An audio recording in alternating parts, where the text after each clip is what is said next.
खेती बाड़ी की बात होती है तो हम गांव देहात के बारे में सोचने लगते हैं। खुले खेत, खुले वन और कई हेक्टेयर जमीन। लेकिन आप शहर में रहते हैं, आपके पास खेत खलियान तो दूर, बागवानी के लिए भी फालतू जमीन नहीं है। ऐसे में कैसे खेती होगी? पर आपको जानकर हैरानी होगी कि आप अपने मकान की छत पर भी खेती कर सकते हैं। सिर्फ खेती ही नहीं, बल्कि लाभकारी खेती। अपने छत पर आप सब्जी उगा सकते हैं, फल उगा सकते हैं, फूल उगा सकते हैं और उसे बेच भी सकते हैं। सरकार का मानना है कि सिर्फ गांव में रहने वाले किसान ही खेती क्यों करें, शहरों में रहने वाले भी खेती करें। इसलिए खेती के नए नए तरीकों को प्रोत्साहित किया जा रहा है। यही तो वजह है कि इस समय नए नए तरीके से खेती करने का चलन बढ़ रहा है। छत पर खेती कर आप अपने लिए न सिर्फ पोषक और शुद्ध खाद्य पदार्थ ही उगा सकते हैं, बल्कि आप मोटी कमाई भी कर सकते हैं। छत पर खेती आम तौर पर जैविक तरीके से होती है, इस कारण इनके दाम भी बाजार में अच्छे मिलते हैं। शहर में खेती के लिए जमीन तो नहीं के बराबर बची है, लेकिन फल और सब्जियों की मांग में कोई कमी नहीं हुई है, बल्कि यह बढ़ती जा रही है। इस बढ़ती मांग को पूरा करने के लिए आम लोग से लेकर खेती के कारोबार से जुड़े लोग भी छत पर खेती करना शुरू कर रहे हैं। छतों पर इस प्रकार की खेती या बागवानी को हम रूफटॉप फार्मिंग भी बोलते हैं। ऐसी ही एक फार्मिंग दिल्ली के गगन विहार की रहने वाली सुनीता चड्ढा भी कर रही हैं। सुनीता चड्ढा जी के छत को देखने से ये बिल्कुल भी नहीं लगेगा कि वो छत है, बल्कि आपको वो बगीचा ही नजर आएगा। सुनीता चड्ढा ने अपने घर की छत को इस प्रकार मॉडिफाई किया है कि वो इस रूफटॉप फार्मिंग से 12 महीने मौसम के हिसाब से सब्जियों का उत्पादन कर रही हैं। सुनीता जी की इस फार्मिंग की खास बात यह है कि उनके द्वारा उगाई जा रही सब्जियों में किसी भी प्रकार की रासायनिक खाद का इस्तेमाल नहीं किया जाता है। इसकी वजह से इस फार्म की सब्जियां पूरी तरह से ऑर्गेनिक होती हैं। गार्डनिंग का शौक तो था ही पहले से, लेकिन लॉकडाउन में वीडियोस देख के प्रवीण जी के संपर्क में आई तो लगा कि छत पे भी सब्जियां उगाई जा सकती हैं। इन्होंने काफ़ी प्रोत्साहन दिया और सिखाया भी, ट्रेनिंग भी दिया। तो धीरे धीरे करके बस सब्जियां उगाना शुरू किया। तो फिर धीरे धीरे पिछले साल से लेके अभी तक 1 साल हो गया, मुझे 1.25 साल हो गया।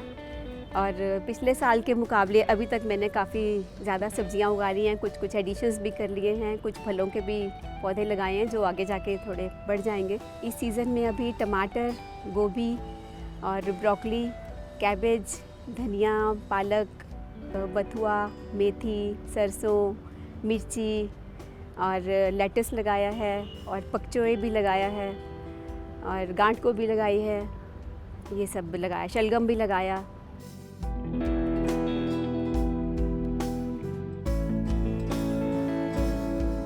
हालांकि आप जो फार्म अभी देख रहे हैं, ये पहले एक आम छतों की तरह ही थी, लेकिन वो कहते हैं ना, जहां चाह वहां राह। सुनीता जी ने हमें बताया कि फार्मिंग तो हमेशा से ही करना चाहती थी, लेकिन खेती और बागवानी की सही जानकारी नहीं होने के कारण वो सफल नहीं हो पाती थी। और इसी दौरान उनकी मुलाकात प्रवीण मिश्रा जी से हुई, जो रूफटॉप फार्मिंग को लेकर नए नए प्रयोग करते रहते हैं और वो स्वयं एक किसान भी हैं। प्रवीण मिश्रा ने सुनीता जी की मदद की और अब वो सफलता से अपने घर की छत पर फार्मिंग कर रही हैं। जब यहाँ पे शुरू किया तो ये छत तो बिल्कुल बैरन लैंड थी, कुछ भी नहीं था, एक गमला भी नहीं था, हम कभी छत पे आते भी नहीं थे। तो प्रवीण जी ने सजेस्ट किया कि ये आप जो भी आप फार्मिंग का आपका शौक़ है, तो नीचे के टेरेस पे धूप नहीं आती तो हो नहीं पाएगा, तो आप ऊपर की छत पे चलो। तो फिर हिम्मत करके कोशिश किया, थोड़ा धीरे धीरे करके जो अपने पास में था जुगाड़ से ड्रम वम जो भी करके पेंट करके उसको गमला बना के, लॉकडाउन था क्योंकि बाहर जा नहीं सकते थे, तो जो घर पे था अवेलेबल उनसे शुरू किया धीरे धीरे करके। तो 2-3 महीने के अंदर कुछ रिज़ल्ट दिखने लगा, फिर हौसला हो गया। फिर गर्मियों में हमने ये पक्की वाली क्यारियाँ बनवा ली, फिर और गमले भी खरीद लिए। फिर धीरे धीरे करके ये काम बढ़ने लग गया। गर्मियों में भी काफ़ी सब्जियाँ उगाई और घिया, तोरी, कद्दू, सभी कुछ, और खरबूजा, तरबूज, कुछ भी छोड़ा नहीं। लोग अपने घर की छत के ऊपर खेती करते हैं, जिसे बोलचाल की भाषा में रूफटॉप फार्मिंग कहते हैं। घरेलू महिलाओं और बेरोजगार नवयुवकों को रोजगार मुहैया कराने की दिशा में छत पर फलों, साग सब्जियों और औषधीय पौधों की खेती एक नई संभावनाओं से भरा क्षेत्र है। खाने के मेज पर घर में उगी सब्जियां, विशेषकर जब आजकल बाजार में तरह तरह की रासायनिक खाद व कीटनाशकों से भरपूर सुंदर सुंदर आकर्षक सब्जियां मिलती हैं, ऐसे में घर में जैविक खाद में उगाई और हानिकारक कीटनाशकों से रहित सब्जियां स्वास्थ्यवर्धक होती हैं।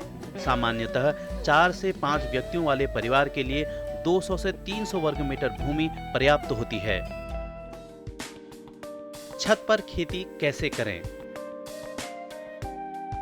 छत पर गमलों में केवल फूल ही नहीं उगाए जा सकते हैं, बल्कि छत पर भी पुराने सिंक, टब, बाल्टियों, बोरियों, डिब्बों, पेटियों का सदुपयोग हो सकता है और थोड़ा सा प्रयत्न करने पर मेथी, पालक, हरा धनिया, पुदीना, सलाद ही नहीं, टमाटर, बैगन व गोभी आदि सभी सफलतापूर्वक उगाकर भोजन की थाली को स्वास्थ्यवर्धक बनाया जा सकता है।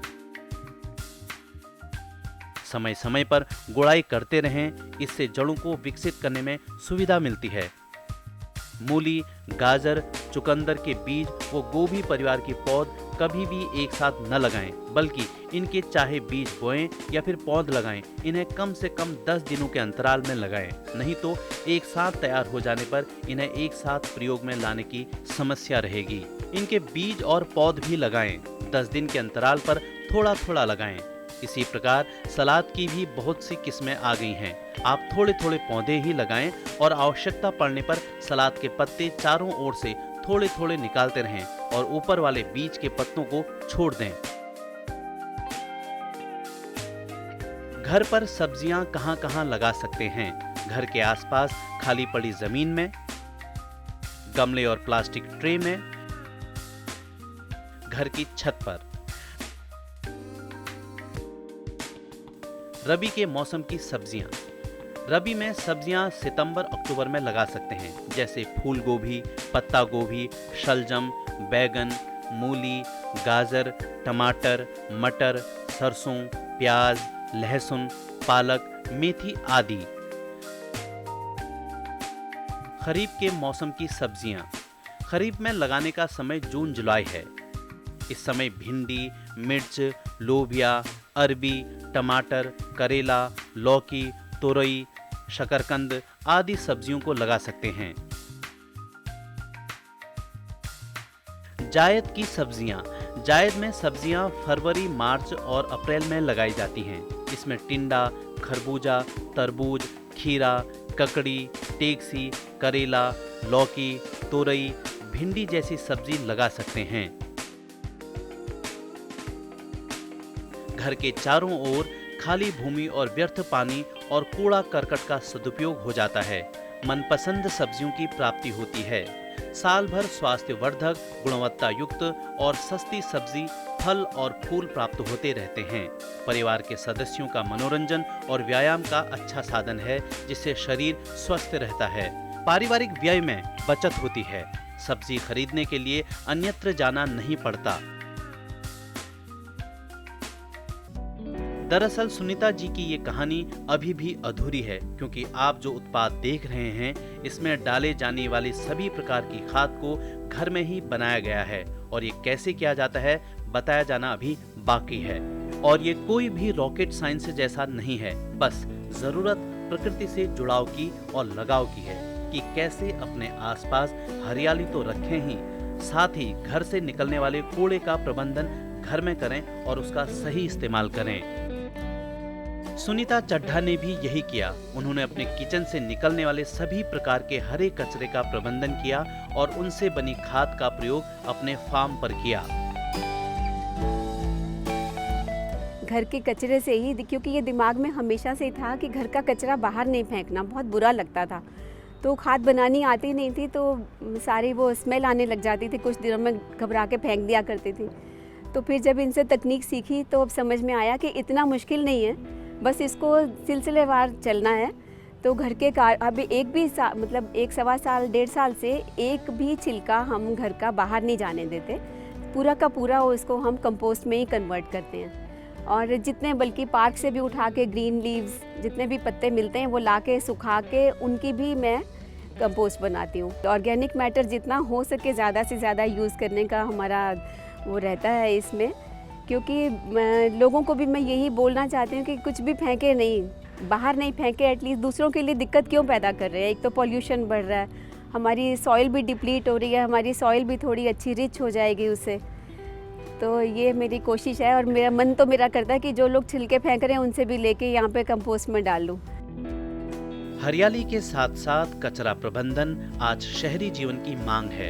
इन दोनों के समन्वय को हम कैसे स्थापित कर सकते हैं, आइए जानते हैं प्रवीण मिश्रा से।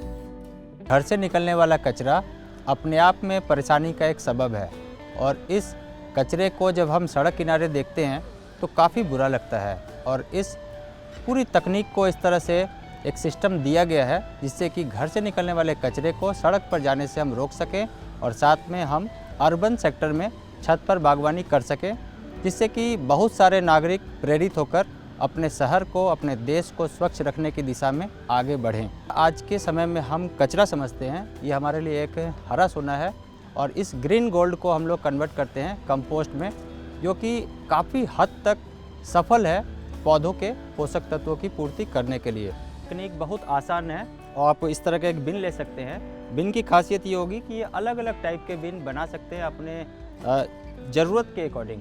अब ये सारी ज़रूरत डिपेंड करता है कि आपके पास कितना स्पेस है, कैसे आप इसे कर रहे हैं। एरेशन ज़रूरी है तो हमने एक ऐसा सिस्टम लिया है और इस सिस्टम को हम लोग ऐसी जगह लगाते हैं जहाँ से नीचे से भी लिचिट निकल कर आ जाए। सबसे पहले हम शुरुआत करते हैं कि एक बार हम डालते हैं इसमें एक छोटा सा टिकरी, और ये टिकरी भी हम डालेंगे लगभग ये 30 डिग्री या 45 डिग्री एंगल पर हो, जिससे कि फ़िल्टर होकर ये निकल सके। और अब हम नीचे डालते हैं ये नारियल का बुरादा है हमारा, जिससे कि जो भी अचानक से चीज़ें निकल रही है वो यहाँ पर कवर अप हो जाए। ये तकनीक अलग अलग काम करता है और बिन भी हमारे पास अलग अलग होता है और ये डिपेंड करता है कि हम लोगों ने किस टाइप का वर्क किया है। ज़्यादातर घर से निकलने वाले सब्जियों के छिलके हैं हमारे पास, या कुछ ऐसे मटेरियल होते हैं जो आसानी से हम फेंक देते हैं। इनको जब हम शामिल करते हैं अपने पास तो अब इस तरह की चीज़ों को लेते हैं और ये छोटे छोटे टुकड़ों में कन्वर्ट करते हैं। छोटे टुकड़े में कन्वर्ट करने से फ़ायदा ये होता है कि ये बहुत जल्दी डिकम्पोज हो जाता है। और कोशिश करते हैं कि यदि कोई कटर हो उस कटर से काट लें और इसके साथ ही हम शुरू कर देते हैं कंपोस्टिंग करना। लगाव होना ज़रूरी है। जब भी आप कंपोस्टिंग कर रहे हैं तो आपका प्रकृति से लगाव होना चाहिए। और शुरुआती दौर में हम यदि ये सोचते हैं कि क्या रखें क्या फेंकें, तो आप सब कुछ डाल सकते हैं, लेकिन बाद बायो एंजाइम भी बना सकते हैं और ये बायो एंजाइम भी अपने आप में काफ़ी कारगर है। तो यदि ये चुनौतीपूर्ण कार्य है तो हम लोग एक तरकीब और देते हैं कि आप कचरे को कंपोस्ट न बनाकर बायो एंजाइम के फॉर्मेट में भी आ सकते हैं। और ये तकनीक होती है हमारी बोतल में। तो इसके लिए ज़रूरी है कि एक 2 लीटर का बोतल होना चाहिए और ये बोतल थोड़ा मोटा होना चाहिए। जैसे हम ये 2 लीटर के बोतल में काम करते हैं तो इसके साथ ही हमारी ये पूरी तकनीक काम करने शुरू हो जाती है। जो पील ऑफ है वो एक तरह का हो और ये पील ऑफ हम लेते हैं 300 ग्राम तक, 100 ग्राम तक इसमें गुड़ मिलाते हैं और लगभग 2 लीटर के बोतल में 1 लीटर तक पानी डालते हैं। और एक एवरेज टाइम है 90 से 120 दिन। तो हम लोग एक 90 दिन तक का समय लेते हैं और 90 दिन के समय में इसे पूरा एक सिस्टम देते हैं। सेमी शेड एरिया में रखना होता है और ये रूम टेम्परेचर में लगभग 25-26 डिग्री के आसपास होता है। अब इसके साथ ही बीच बीच में शुरुआती दौर में बहुत ज़्यादा इसमें गैस रिलीज़ होता है, तो गैस बनने के साथ ही हम लोग इसे ढक्कन को सिर्फ ढीला करके, यदि हम बात करें तो यूँ ऐसे सिर्फ ढीला करके इसके गैस को रिलीज़ कर देते हैं। पूरा ढक्कन भी नहीं खोलना होता है। और जब हम देखेंगे कि एक समय ऐसा आएगा कि 90 दिन के बाद कि ऊपर से 20% तक आप देखेंगे कि ये ट्रांसपेरेंट हो गया, बीच में सेमी ट्रांसपेरेंट हो गया और बीच में नीचे में जब देखेंगे तो कुछ लिचिट बैठा हुआ है। तो इनको फिर छानना है, फिल्टर करना है और फिल्टर करने के बाद हम यूज़ करते हैं अपने पौधों में as a tonic, as a bio enzyme. और ये भी पौधों के लिए इंस्टेंट ग्रोथ का काम करता है। और हमें यूज़ करना है सिर्फ 1 लीटर पानी में 10 ml, 15 ml या 20 ml पौधों की ज़रूरत के हिसाब से, और वो भी सीजन के अकॉर्डिंग। एंजाइम बनाते हैं, जैसे नींबू के छिलकों का एंजाइम बनाया, संतरे के छिलकों का बनाया, या एलोवेरा का बनाया, हल्दी का बनाया, किसी भी चीज़ का, आंवले का बनाती हूँ मैं, तो उनका रेजिड्यू बच जाता है बाद में, छानने के बाद, एंजाइम प्रिपेयर होने के बाद में। तो ये रेजिड्यू को भी हम इसको कंपोस्ट में कन्वर्ट कर देते हैं। हमारा एम यही है कि अपने घर से कचरा मतलब बाहर नहीं हमने फेंकना है और अपने देश को, अपने शहर को और इस प्लैनेट को भी प्रदूषण से बचाना है। हम ये मिशन लेके चले हैं कि हमने पर्यावरण को बचाना है। दुनिया तेजी से बदल रही है और बदल रहा है हमारे खान पान का तरीका। जरूरत है हम बाजार पर निर्भरता को कम करें और एक नया सफर शुरू करें। सफर सब्जी के छत से किचन तक का।